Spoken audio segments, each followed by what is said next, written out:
A simple trick in chicken turns into a 5-star restaurant dish. To start, I place a rack over 3 chicken breasts and make parallel cuts.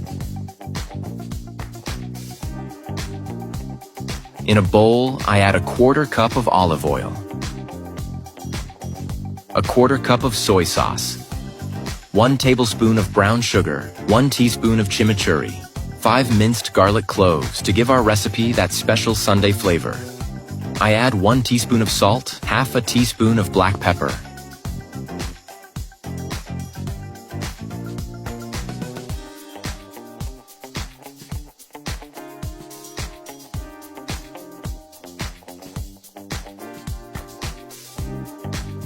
I cover it with plastic wrap and let it marinate for 30 minutes. Now I slice 200 grams of mushrooms. Next, we're going to slice 2 red onions into half-moon shapes. In a baking dish, I add the sliced onion.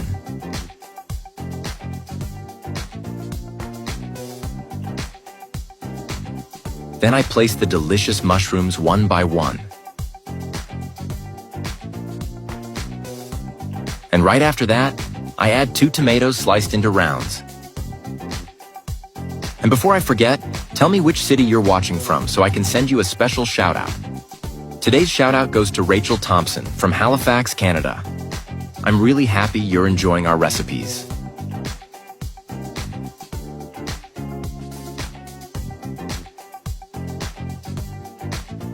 Now I arrange the chicken breasts on top of the tomato.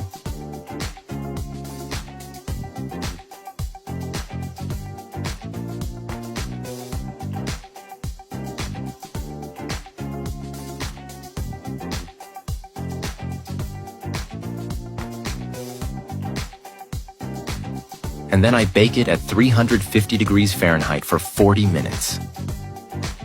After baking, I top it with mozzarella to taste to make our delicious recipe even more flavorful.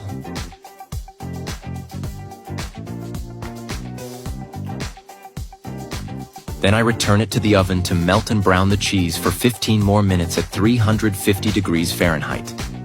This always grabs attention when I put it on the table. The smell, the color, everything shows it came out just right. It looks like something from a restaurant, but it's one of those recipes you get the hang of quickly. I like to take my time at this point because that's when you really see the result of the whole preparation. You know that feeling when you know you nailed it? That's it. The texture already shows it turned out perfectly, and every time I make it, it feels like it turns out better than the last. This is probably the best chicken breast I have ever made. I'll start by cutting a chicken breast in half. I made this preparation very detailed so you can achieve an amazing result in the kitchen. Then, I'll place plastic wrap on top so I can pound it with a meat mallet. Pound it well, you'll see how worth it is to make a recipe like this for dinner. I'll add wheat flour to this bowl here. Now, I'll coat the entire chicken, making sure to cover all sides properly. Tell me from which city you're watching us so I can send you a special greeting. Today's greeting goes to Michael Johnson from New York. I'm happy that you're enjoying our recipes.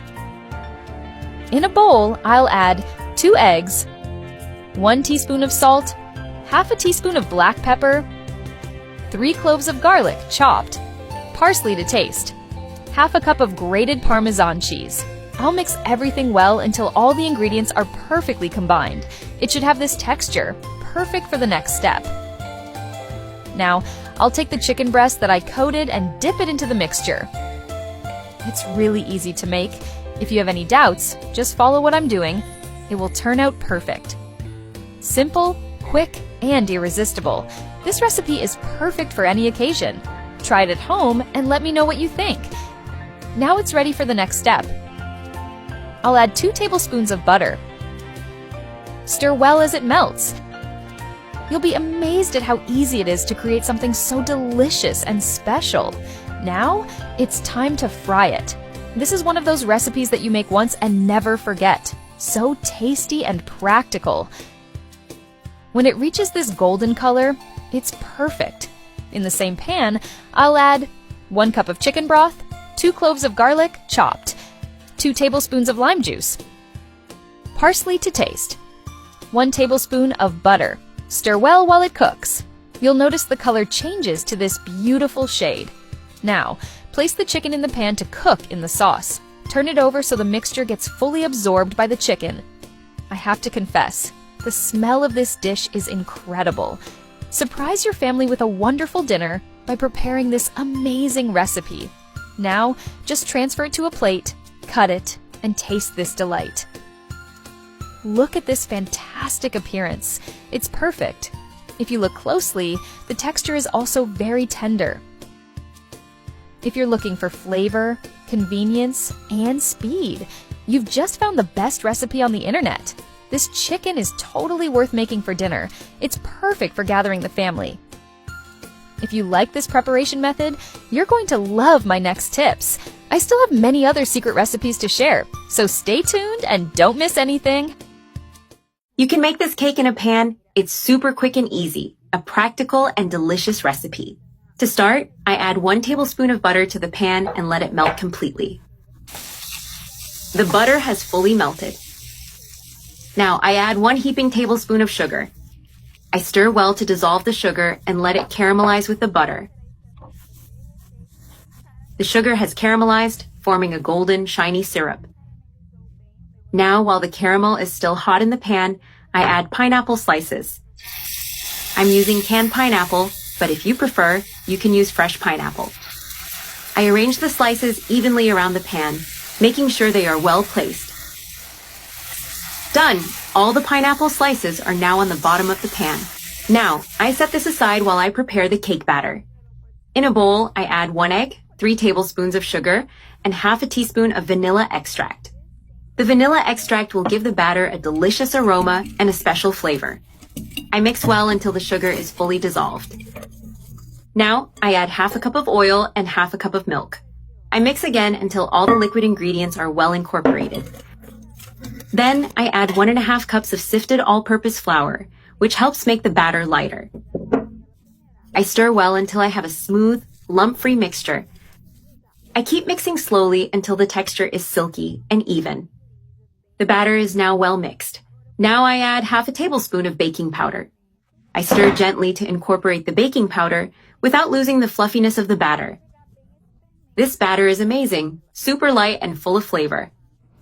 Look at this perfect texture, airy and easy to prepare. And the best part is that this recipe is super fast. In less than 5 minutes, the batter is ready to cook. Now I pour the batter over the caramelized pineapple slices. I spread it carefully to make sure all the pineapple is covered.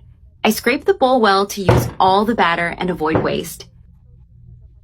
I spread the batter gently so it's evenly distributed and covers all the slices. Important reminder, the heat is still off so the caramel and pineapple don't burn. Now that everything is ready, I cover the pan with a lid. Then I turn on the heat on very low and let the cake cook for about 15 minutes. Now it's time to flip the cake. To do this, I take a large plate and place it on top of the pan. Very carefully, I flip the cake so that the caramelized side is on top. I turn the heat back on and let it brown for a few more minutes. The cake is now fully cooked and golden brown on both sides. I turn off the heat and remove it from the pan. Using a spatula, I lift it carefully and place it on a serving plate. I put it back on the same plate I flipped it onto to keep a nice presentation. Now, it's time to cut a slice of this wonderful cake. Look at this amazing texture. The caramelized pineapple cake turned out absolutely perfect. Now, all that's left is to enjoy this delicious treat.